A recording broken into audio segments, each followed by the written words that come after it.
Good morning বন্ধুরা। ঘড়িতে ওই প্রায় 7টার মতো বেজে গেছে। রবিবারের সকাল, এখনও বিছানা ছাড়িনি। ওই দেখো ঘড়িতে পাক্কা 7টা বাজে। তো এখন উঠে পড়বো, আর শোবো না আর কি। তারপরে উঠে চলে গেছিলাম একবারে কলতলায় আর কি, রান্নাঘরের সামনে। রান্নাঘরের কাজ বাজ কিছু বাসন ছিল, মেজে একেবারে ব্রাশ করে চলে এসেছি তোমাদের সামনে আবারও। এসে এই যে বিছানাটা এবার তুলে নেব পরিষ্কার করে। তো বন্ধুরা, তোমরা সবাই কেমন আছো? আশা করছি যে যেখানে আছো খুব ভালো আছো, সুস্থ আছো। আমিও মোটামুটি ভালোই আছি। বললাম আজ রবিবার, আর আজ হচ্ছে জামাই ষষ্ঠী। তো আজ জামাই ষষ্ঠীর অনেক অনেক শুভেচ্ছা ও ভালোবাসা রইল তোমাদের জন্য। তোমরা সবাই খুব মজা করো আজকের দিনে, যারা জামাই আছো শ্বশুরবাড়ি যাও, খাওয়া দাওয়া করো, খুবই মজা করো। আর আমি তো যাব না। তো যাই হোক, আমারও যখন নতুন বিয়ে হয়েছিল প্রত্যেকটা বছর, মানে কয়েকটা বছর ধরে আমিও কিন্তু প্রত্যেক বছর কোনো বছরে মিস করতাম না। তো এখন আর ভালো লাগে না। নেমন্তন্ন তো দিদি করে গেছিলো, কিন্তু আর যাওয়া হয়নি। আর কি বলো তো, এখন আর সময়ও হয়ে ওঠে না, আর ভালোও লাগে না আর কি। ওগুলো বেশি নতুনদের জন্যই ভালো। অনেকেই আছে, শুধু নতুন কেন, সবাই যায় আর কি। যাই হোক, তো তোমরাও খুব মজা করো, এটাই বলবো। আমি বিছানাটা তুলে নেব, তুলে নিয়ে গুছিয়ে নিয়ে তারপরে একটু খাওয়া দাওয়ার দিকে যাব। তো আশা করছি আজকের ব্লগটা তোমাদের সবার খুব ভালো লাগবে, আর সবাই আমার সঙ্গে থেকো, দেখতে থাকো।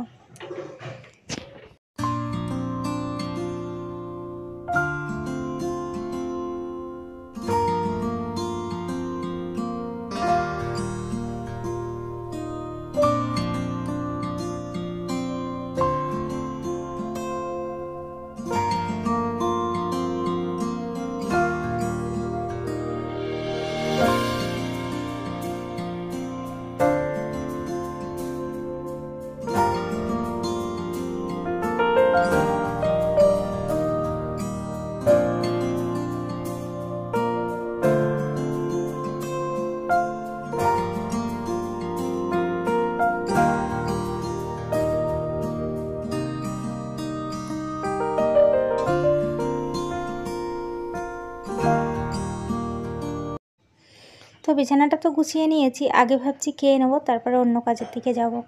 কারণ খিদেও খুব জোর পেয়ে গেছে আর কি। ঘড়িতেও 8:30 মতো বেজে গেছে। তো সকালবেলায় ভাবছি একটু আম দুধ মুড়ি খাবো। কারণ আম তো খাওয়া হচ্ছে, সবই খাওয়া হয়, কিন্তু এই একসঙ্গে আম দুধ মুড়িটা খাওয়া হয় না। তো ছেলেকেও দেবো, আমি নিজেও খাবো আর কি। জামাই ষষ্ঠীর সকালে আম দুধ আর মুড়ি, একটু চিনিও নিয়ে নিয়েছি সঙ্গে। খাওয়া দাওয়া করে মিনিকেও দুধ দিয়ে দিয়েছি। মিনিও দেখো দুধ খাচ্ছে। তো যাই হোক, চলো এবার ভাবলাম আর বসে থাকবো না, বসে থাকলেই সময় নষ্ট আর কি। তো কাজে হাত লাগাই, অনেক দিন হয়ে গেছে ভালোভাবে কাজ করা হয় না। এই শরীর খারাপ, এই ভালো লাগছে না, এইভাবেই কেটে যাচ্ছে আর কি। তো আজকে আর বসে না থেকে ভাবলাম ফুল এনার্জি নিয়ে কাজ করা শুরু করে দিই। তো আমি কিন্তু রান্নাঘরে ভাতটাও বসিয়ে দিয়ে এসেছি, কারণ একদিকে কাজ করলে হবে না। ভাবছি একটু তাড়াতাড়ি রান্নাবান্নাটাও সেরে নেব, কারণ মারাত্মক গরম পড়েছে। এই গরমে কিন্তু কোনো কিছুই ভালো লাগে না। তারপরে আমি তো আবার গর্ভবতী।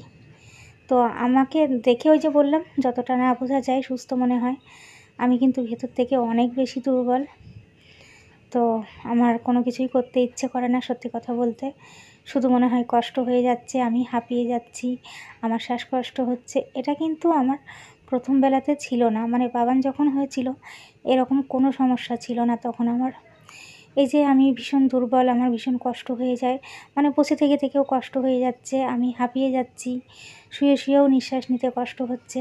এই সমস্যাগুলো আমার প্রথমবারে ছিল না, এটা আমি এইবারেই দেখতে পাচ্ছি আর কি, এই সেকেন্ড টাইমে। তো যাই হোক, সবসময় শরীর খারাপকে পাত্তা দিয়ে থাকলেও চলবে না, কারণ সংসারের কাজ বাজ ছেড়ে তো সবসময় শুয়ে বসে থাকা যায় না একা সংসারে। তাই ভাবলাম ফুল এনার্জি নিয়ে কাজটা শুরু করে দিই। আর বাবান ওখানে বই নিয়ে বসেছে। তো যাই হোক, আমি সমস্ত কাজগুলো গুছিয়ে নিয়ে ঘরদোর একটু পরিষ্কার করে নিয়ে, আর কি হয়েছে বলো তো, আমার এই মানে গর্ভবতী অবস্থায় আমি না খুব মানে টাইট করে শাড়ি সায়া এইসব পরতে পারছি না। মনে হচ্ছে পেটের উপরে কিছু থাকলে আমার কষ্টটা আরও বেশি বেড়ে যাচ্ছে, হাঁপিয়ে যাচ্ছি আরও বেশি। তো যাই হোক, সবটাই তোমাদের সাথে শেয়ার করি কম বেশি। আর আমি এখন এই ঘরদোরটা একটু পরিষ্কার করে নিই। সঙ্গে থেকো, কেউ স্কিপ করো না বন্ধুরা, দেখতে থাকো। তো এ ঘরের কাজবাজ হয়ে গেলে এই মোছামুছি হলো, ঘরটাকে একটু মুছে দেবো, মুছে দিয়ে যাব রান্নাঘরের দিকে। তো রান্নাঘরে চলে এসেছি। দেখো এই যে মাছ, রূপচাঁদা মাছ। তো রূপচাঁদা মাছগুলো দিয়ে আমি আর কি মাছের ঝাল করব। আবার একটু মাছের তেল আছে, তেলটা ভাজা করব। পেঁয়াজ টিয়াজ দেবো না, কিছুই দেবো না, শুধু একটু নুন হলুদ লঙ্কা দিয়ে ভেজে নেব। আমার মনে হয় ওরকম সিম্পলভাবে মাছের তেল দিয়ে ঝাল ঝাল করে ভাত মেখে খেতে বেশি ভালো লাগে।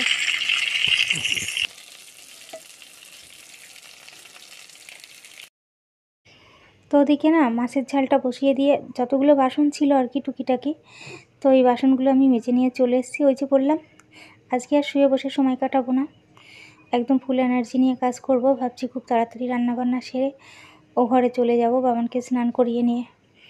বাবানেরও বেশ কিছুদিন দিয়ে শরীরটা আর কি একদমই ভালো যাচ্ছে না, বলতে পারো টানা মাসের বেশি হয়ে গেল, 1 মাসের বেশি হয়ে গেল আর কি ওষুধ চলছে। ছেলেটা যে কবে সুস্থ হবে বুঝেই উঠতে পারি না।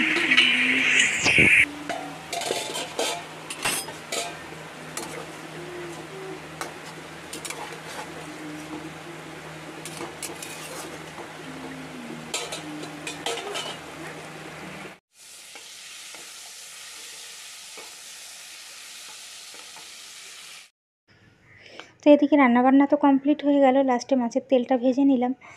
তো মাছের তেলটাও ভাজা হয়ে গেছে, আমি এটা নামিয়ে নেব বাটিতে। তো তারপরে রান্নাঘরটা একটু পরিষ্কার করে রেখে ওই যে বললাম ছেলেকে স্নান করিয়ে নিয়ে একবারে এদিক থেকে চলে যাব। ভীষণই গরম লাগছে, মানে এই জামাই ষষ্ঠীর দুপুরে যে মারাত্মক গরম পড়েছে, মানে সেটা বলার নয় আর কি।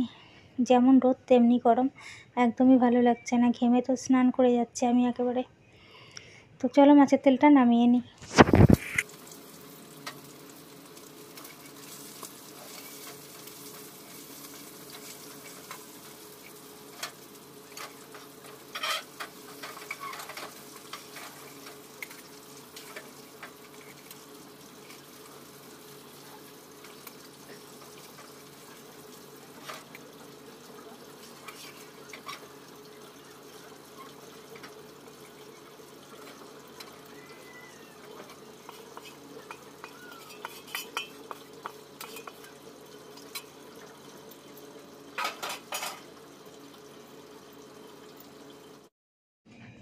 প্রচুর ঘামছি গরমের জন্য আর কি।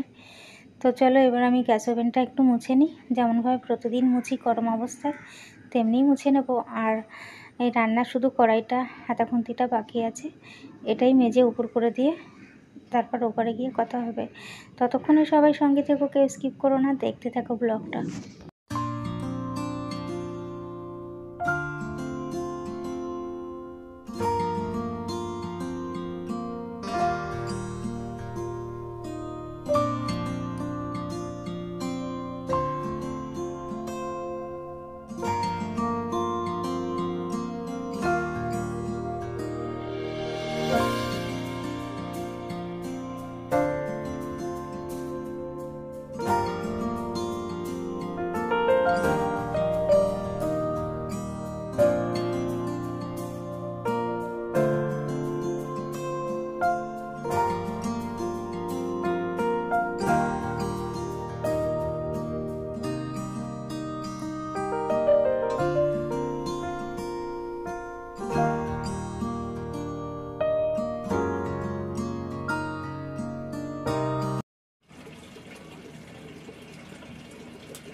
তো এদিকের কাজবাজ সমস্তই কমপ্লিট হয়ে গেল।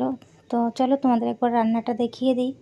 এই হচ্ছে আজকের মাছের ঝাল, আর এখানে মাছ ভাজা আছে, মাছের তেল ভাজা আছে।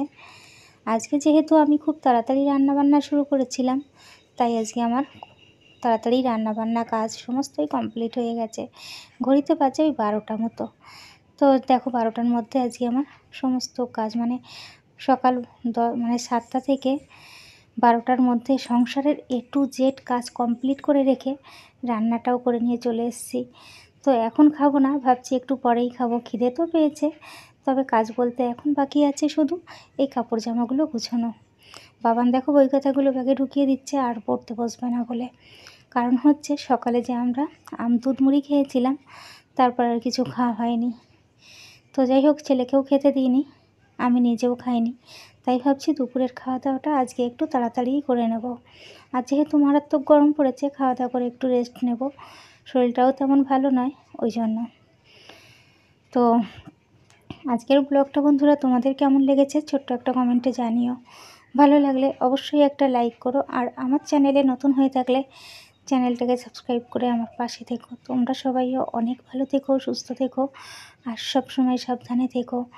ঘড়িতে বাজে এই যে 12টা 35 মতো আর কি। আমার স্ট্যান্ডের অবস্থা দেখেছো? স্ট্যান্ডের অবস্থা, এই ভাঙাচোরা স্ট্যান্ড নিয়ে আমি অনেক কষ্টে ভিডিও করি। তো যাই হোক, বাবান এই যে স্নান করে এসে রেডি হয়ে বসে আছে, আর আমরা এখন দুজনা খেয়ে নেব। বাবানকেও ভাতটা বেড়ে রেখেছি, আর আমিও খেতে বসে পড়েছি। আজকের ব্লগটা ভালো লাগলে অবশ্যই একটা লাইক করো, আর আমার চ্যানেলে নতুন হয়ে থাকলে চ্যানেলটাকে সাবস্ক্রাইব করে আমার পাশে থেকো। তোমরা সবাইও অনেক ভালো থেকো, সুস্থ থেকো, আর সাবধানে থেকো, আমার সাথে থেকো। আজ দুপুরে আজ জামাই ষষ্ঠীর দুপুরে তো আমি রান্না করেছি মাছের তেল ভাজা, মাছ ভাজা আর মাছের ঝাল। তো যাই হোক, জমিয়ে খাওয়া দাওয়া হবে এখন, কারণ হচ্ছে মাছের ঝাল হলে আর কিছুই লাগে না। তো চলো খেতে খেতে ব্লগটা শেষ করছি, আসছি আগামীকাল আবারও। টাটা সবাইকে।